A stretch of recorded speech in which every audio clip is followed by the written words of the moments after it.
Om Shanti. Good morning. आज बाबा की 15/6/2022 की वाणी है। आज बाबा ने सुनाया कि जीवन के अंदर हर्ष और संघर्ष जीवन के अंदर बहुत आते हैं। इसलिए बाबा ने ड्रामा का पाठ पक्का कराया। आप रचयिता हैं। आपके आगे जो भी खेल आते हैं, जो भी परिस्थिति आती है, उसे साक्षी होकर के देखें, उसे मनोरंजन समझ करके देखें कि ये भी एक ड्रामा में सीन है। आप मास्टर रचयिता हैं और रचयिता के सामने ये छोटी मोटी बातें तो आएंगे ही। कोई भी व्यक्ति जब आगे बढ़ता है तो पहले वो परीक्षाओं को पार करता है। बिना परीक्षा के, बिना पेपर के कोई आगे नहीं बढ़ता। और जो होशियार स्टूडेंट होता है वो पेपर को देख करके घबराता नहीं है, खुश होता है कि पेपर आया है, पेपर को पास करेंगे और आगे नंबर में जाएंगे। और जो कमजोर स्टूडेंट होता है वो पेपर देखते ही घबरा जाता है। तो हम सब होशियार स्टूडेंट हैं, गॉडली स्टूडेंट हैं, ईश्वरीय विद्यार्थी हैं। इसलिए ये जीवन में दुख सुख का खेल, हार जीत का खेल, मान अपमान का खेल, ये चलता ही रहेगा। एक बार क्या हुआ, एक शिष्य गुरु के पास गया तो गुरु को कहा कि मुझे एक प्रश्न पूछना है गुरुजी। तो गुरु ने कहा कि अभी तो रात हो गई है, इसका जवाब मैं कल सुबह दूंगा। रात हो गई है तो तुम यहां ही रुक जाओ। तो कहा ठीक है। तो गुरु ने कहा कि लेकिन रुकना वहां है जो ऊंटों का तबेला था, वहां पे रुकना है। और सोने से पहले जितने भी ऊंट है ना खड़े, उनको बिठा करके फिर सोना। कहा ठीक है। 100 ऊंट थे। कहा ठीक है, कर लूंगा। जब सोने गया तो एक को बिठाए तो दूसरा उठ जाए, दूसरे को बिठाए तो तीसरा उठ जाए। ऐसे करते करते 10 को बिठाया, 11वां उठ गया। तो पूरी रात 100 ऊंटों को बिठाना इतना आसान नहीं था, पर उसने रात को नींद नहीं की। गुरु की आज्ञा थी, उस आज्ञा का पालन करना था। पूरी रात वो ऊंटों को बिठाने में लगा रहा। सवेरा हुआ, गुरु जी के पास गया। गुरु ने पूछा, बोलो क्या प्रश्न है? तो शिष्य ने कहा, गुरुजी, मैं तो पूरी रात संघर्ष करता रहा। एक ऊंट बिठाऊं तो दूसरा उठ जाए, तीसरा उठ जाए, चौथा उठ जाए। तो गुरु जी ने कहा, जीवन भी एक संघर्ष है। इस जीवन में उतराव चढ़ाव तो आता ही है। लेकिन इन्हीं बातों को तो हमें पार करना है, इन्हीं समस्याओं से तो आगे बढ़ना है। अगर आपका संग अच्छा है, आप हर्ष में हैं, आपके पास दो चीजें हैं, एक संग, एक हर्ष, तो संघर्ष जो है उस पे सहज विजय पा लेंगे। संघर्ष कोई और चीज नहीं है। ईश्वर का साथ हो, ईश्वर का संग हो, भगवान का संग हो, अच्छे व्यक्तियों का संग हो, तो कहते हैं सत्य संग तारे को संग डुबोए। जो सत्य का संग होता है वो हमें आगे बढ़ाता है, और कुसंग कभी आगे नहीं बढ़ाएगा, वो नीचे ही डुबोएगा। जो जो उसके संग में आएगा वो सब डाउन होते जाएंगे। लेकिन इसलिए कहते हैं सत्य संग। लोग टाइम निकाल करके सत्संग में जाते हैं कि कुछ अच्छी सीख मिले, कुछ अच्छा सीखने को मिले। तो इसलिए सदैव परमात्मा का संग करें, अच्छे व्यक्तियों का संग करें, हंस बुद्धि बने। क्योंकि हंस की विशेषता क्या है? क्या है विशेषता? वो सदैव मोती चुगता है, पत्थर कंकड़ को अलग कर देता है, दूध पानी को अलग कर देता है। ठीक उसी प्रकार से जब हमारे अंदर परख शक्ति होगी, परखने की शक्ति होगी, जैसे जौहरी असली नकली क्या है वो परख लेता है। हमारे पास भी परख शक्ति होनी चाहिए, जिससे हम गुण क्या है, अवगुण क्या है, अच्छा क्या है, बुरा क्या है, जब परखने की शक्ति होगी तो सदैव हम सही मार्ग ही चुनेंगे, सही मार्ग पर ही जाएंगे। कभी जिंदगी में उलझन में नहीं आएंगे, सदा उड़ते रहेंगे, आगे बढ़ते रहेंगे। तो सुनते हैं आज बाबा की वाणी। सार है मीठे बच्चे, यह तुम सब की वानप्रस्थ अवस्था है। वानप्रस्थ अर्थात वाणी से परे जाना, इन चीजों में फंसना नहीं, वापस घर जाना है। इसलिए बाप और घर को याद करना है। जहां जाना है उसे याद करो, सब खाते खलास करो। घर को याद करो, पावन बनो और सारे खाते खलास करो। जो हमारा पिछला हिसाब किताब का खाता है उन सबको खलास करो। प्रश्न है, बाप ही बच्चों को कौन सा धीरज देते हैं? बाप ही बच्चों को कौन सा धीरज देते हैं? इसका बहुत सुंदर जवाब है, बच्चे अभी इस रुद्र ज्ञान यज्ञ में अनेक प्रकार के विघ्न पड़ते हैं। कहते हैं विश्वामित्र ने जब यज्ञ रचा था तो उस यज्ञ में असुरों ने विघ्न डाला था, हड्डियां गिराते थे उस यज्ञ में।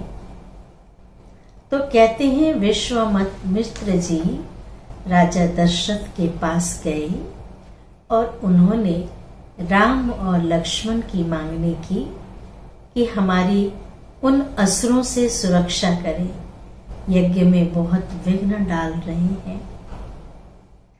तो राम और लक्ष्मण ने एक ऐसा कवच एक ऐसा छत्र बना दिया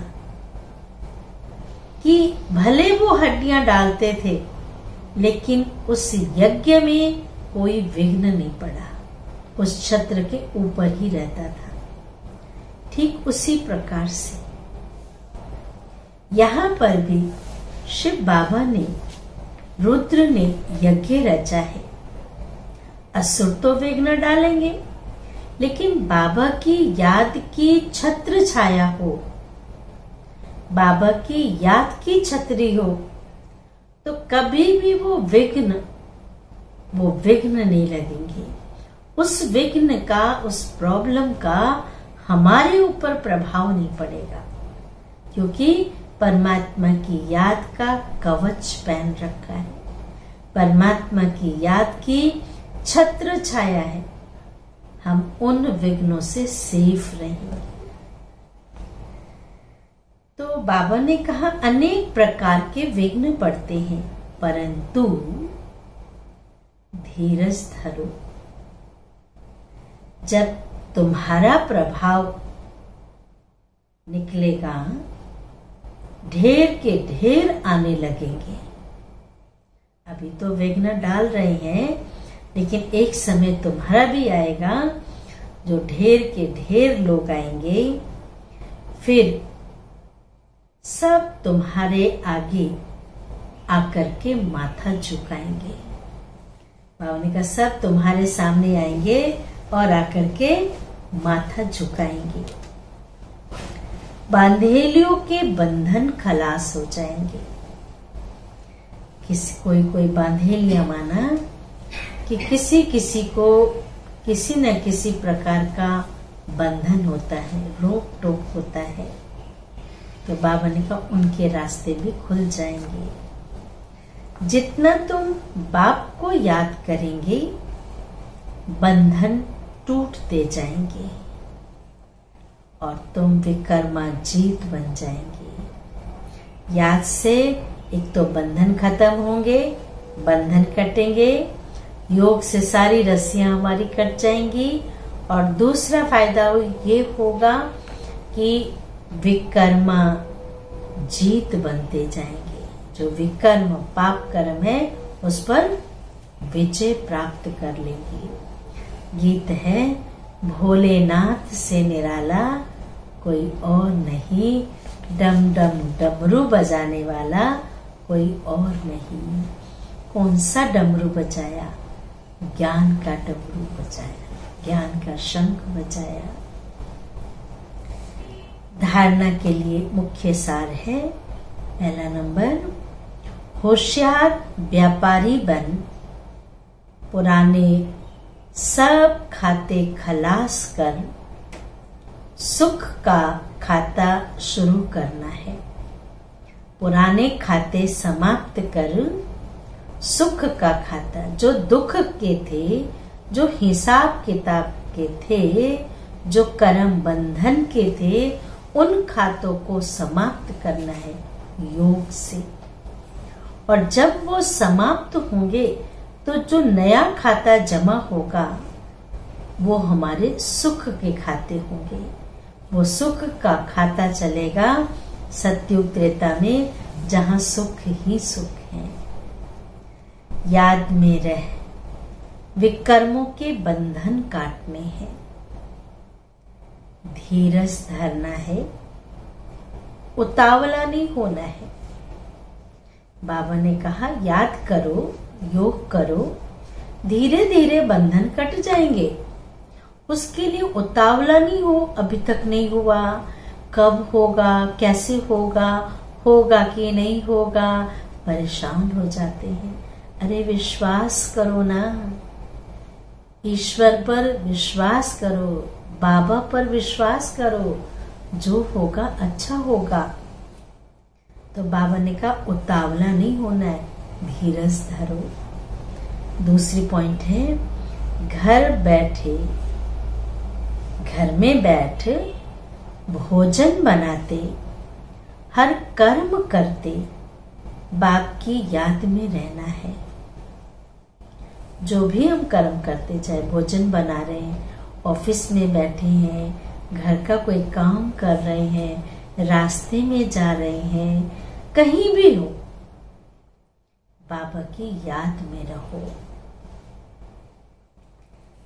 बाप जो अविनाशी ज्ञान रत्नों, बाबा जो अविनाशी है, ज्ञान रतन देते हैं, उनसे अपनी झोली भर, उन अविनाशी ज्ञान रत्नों से अपनी झोली भर दूसरों को दान करना है। जब तक खुद के पास नहीं होगा हम कैसे देंगे? दानी तो उसे कहा जाता है जो भरपूर हो, जिसके पास कुछ हो वही तो देगा, और जो कुछ होगा वही देगा। आज मनुष्य के अंदर छल, कपट, ईर्ष्या, द्वेष, क्रोध, लोभ ये सब कुछ है। तो आज जो आदान प्रदान कर रहे हैं, लेन देन कर रहे हैं, विकारी विकारों से लेन देन कर रहे हैं, तो क्या है? उनके पास जो है वही देंगे। लेकिन बाबा ने कहा आपके पास अविनाशी ज्ञान रत्नों का खजाना है, आप जितना बांटेंगे आपका बढ़ेगा। तो आपके पास स्टॉक होगा तभी तो देंगे ना। तो बाबा ने कहा दूसरों को दान करना है। वरदान है साक्षी बन माया के खेल को मनोरंजन समझकर, साक्षी हो बन माया के खेल को मनोरंजन समझकर देखने वाले मास्टर रचयिता भव। विस्तार है, माया कितने भी रंग दिखाए, माया कितने भी रंग दिखाए, मैं मायापति हूं। माया रचना है, मायापति हूं, माया तो आपकी रचना है। मास्टर रचयिता हूं, वो रचना है और मैं मास्टर रचयिता हूं। इस स्मृति से माया का खेल देखो, तब मजा आएगा खेल देखने में। खेल में हार नहीं खाओ, साक्षी बनकर मनोरंजन समझकर देखते चलो तो फर्स्ट नंबर में आ जाएंगे। साक्षी हो, मनोरंजन समझकर देखते चलो तो क्या होगा?